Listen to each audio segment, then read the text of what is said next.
while traveling in metro, faced a panic attack. She was going to the study center where she is preparing for her PMT.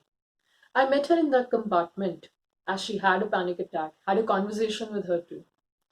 A 20-year-old boy who has witnessed three deaths in his family within a month, all lost due to COVID. He doesn't know what to say, whom to speak with, how to feel. He feels confused. He approaches the counselor on his own. A 25-year-old girl, an MBA professional, placed in a reputed company, doesn't feel in place with her own family in her home. Lockdown has been really harsh. Staying at home, spending so much of time has taken its toll on her. A 32-year-old man, sexually molested in his childhood by a family member, faces the problem of anxiety every single day. He has developed obsessive compulsive behavior as a coping mechanism, and you better not tamper with it. He would lose his balance. A 40-year-old woman, highly ambitious, mother of two, a loving husband, suddenly feels that she has anxiety and doesn't know where that anxiety is coming from. She talks to me for hours trying to figure it out. And there are just so many more. But it's not about the story. It is about the fight that each and every one of us, each and every one of them, put in every single day. Hi, my name is Shuchi Dikshit. I'm an educationist and a psychological counselor. I've been doing this for more than a decade now. And all these snippets that I have quoted to you, they're just horrendous. And they're not rare. You will be surprised to know they are more common than we are aware of. Every single one of them have found their way to my office as a client, a friend, or a student, but all of them with one single objective, that is to do better, to achieve their aspirations. They don't know what to do, whom to go to, what to say, whether they'll be able to explain it also or not. They ask me only one question: if they could get better, if things could change, if they could feel better. I find it as a rather difficult question. I don't know how to answer that. I don't know how much I can help them. But I feel that the question is being answered the moment they have asked the question out loud, because they have triggered that change which is required to bring about a change in their situation, to feel better, to follow their dreams, to live a better life from what they feel that they are not doing it. A number of people, when they get to know what I do, and quite ironically, my own family members as well, they ask me whether I'd get tired of listening to them, or whether they are too harsh, or don't I get affected by it? But these are not just sob stories for me, let me tell you, or just a case study to be researched upon. These are all my personal inspirational stories.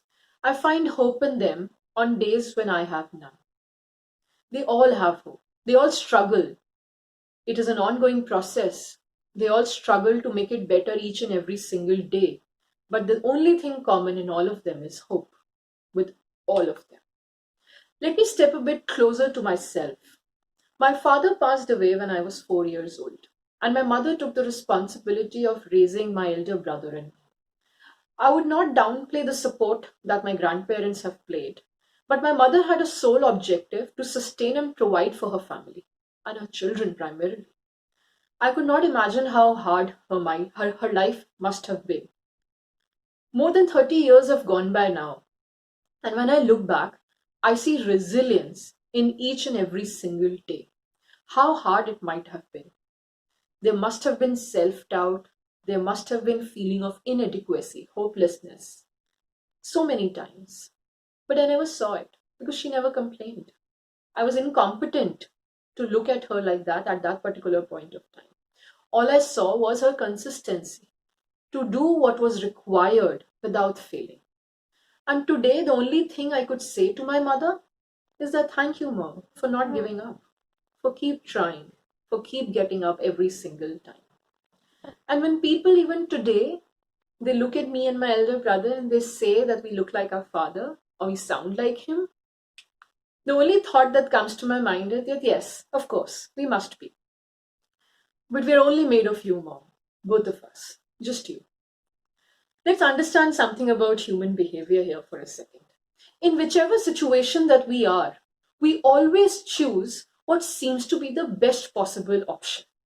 There are so many in front of us. We scan for every available option. No one wants to make a mistake. So we tend to choose the one which seems to be the most logical to us at that particular point of time. And a lot of times, giving up seems to be one of the options. The rate of choosing the giving up option is rising around us, if you have noticed lately. So, does that mean that we are running out of hope as a humanity? Funny thing about hope is that you may not be able to find it every day. And one of the most typical questions that I am always asked in my sessions of motivation is how to make it static. But I don't think we can. On certain days, I would not be very hopeful. I would not have any hope within me. So, what do? There are days where I just need to go on, do my everyday things without any hope. But on such days, people around me can help me find it too. In my conversation with students, in my conversation with clients, in my normal everyday schedule, that gives me some kind of peace. Not hope, but yes, I go on during the day. But what I also need is reassurance that it's okay to feel hopeless at times. There's nothing wrong with that also. There are days which are harsh. Nothing is going wrong around you, but you just don't feel it that day. Because hope will find its way one of the other days, and the only thing required for us is to get to the next day. So put your head down and move forward. Every day I try hard to reach my goal. Some days with enthusiasm, some days without it. And on other days with a heavy heart. Why? Because suddenly I would realize that all this effort that I'm putting in spite of all my hardships, where are the results? Why can't I reach them? Why are they not tangible as of now? I feel tired of putting in an effort. And that's the point where I need to remember to take a deep breath and not to stop. Because if I do, I would be overwhelmed by self criticism and self doubt. And those are definitely not the ingredients of energy that I need. What I need is oxygen for my brain to breathe, to give the oxygen and let it live on, to reach the sanity again.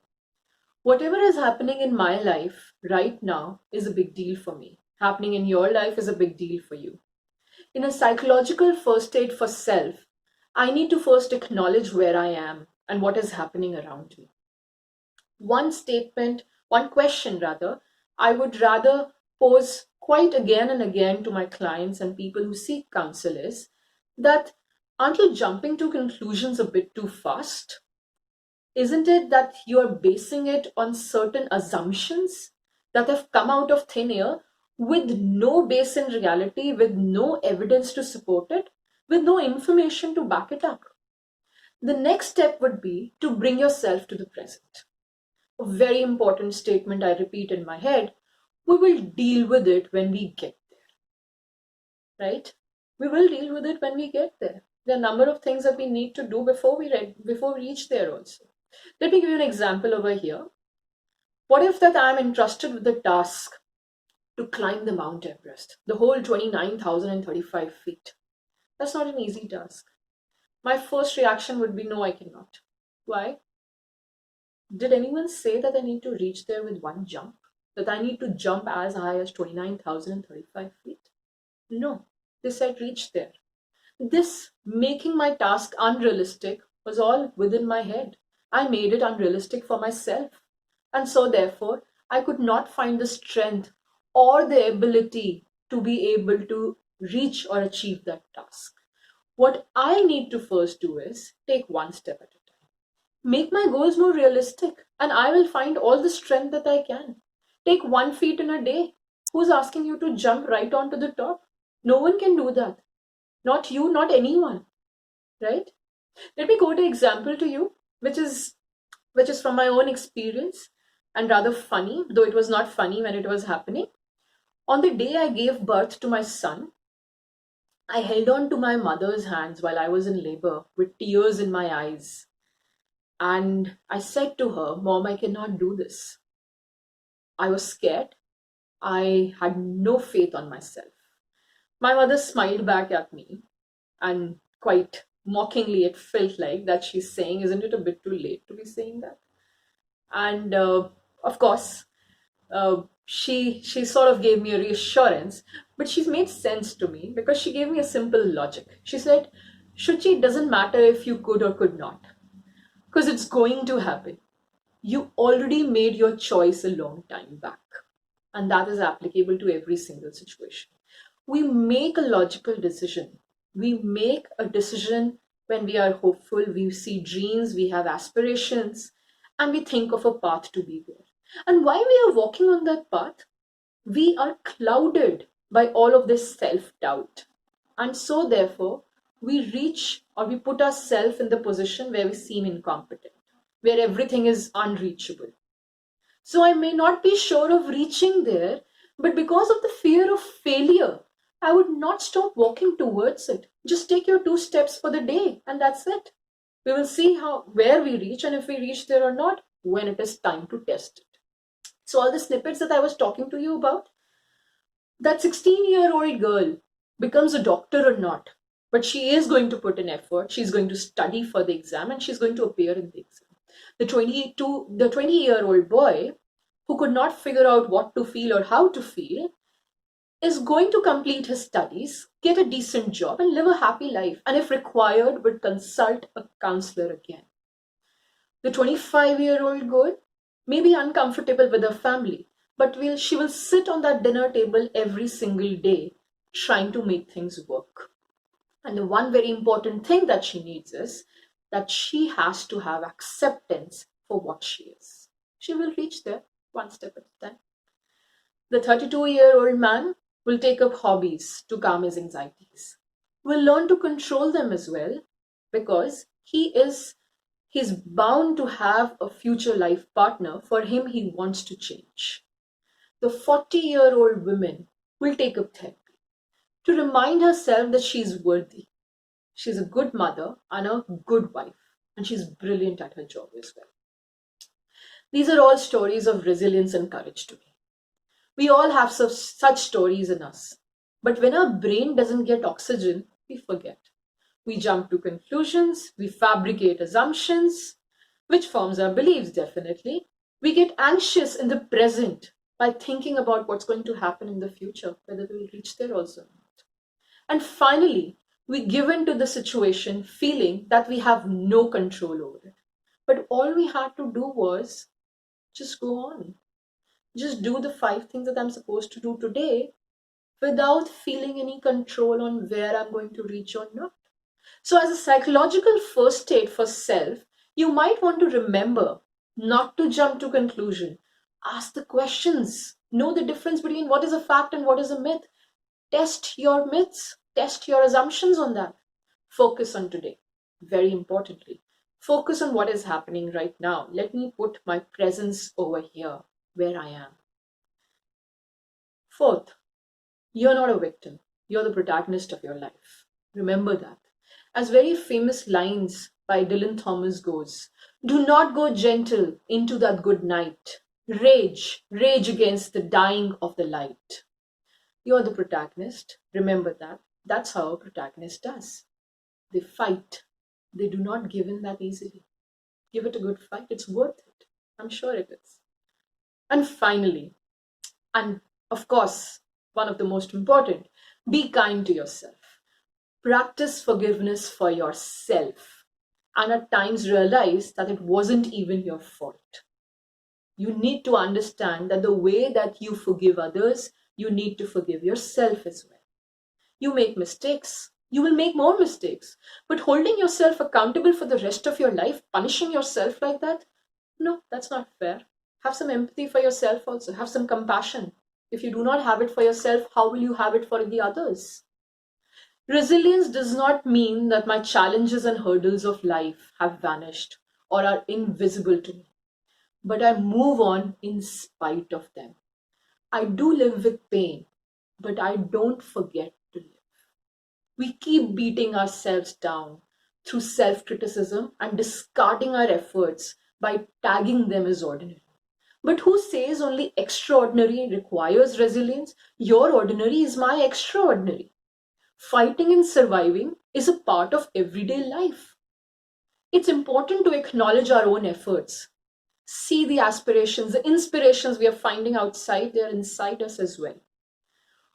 With the fear of sounding cheesy and risk of taking that also, I would like to capture the essence of resilience by quoting one of a very famous dialogues from a Bollywood movie. Picture abhi baki hai mere dost. Thank you.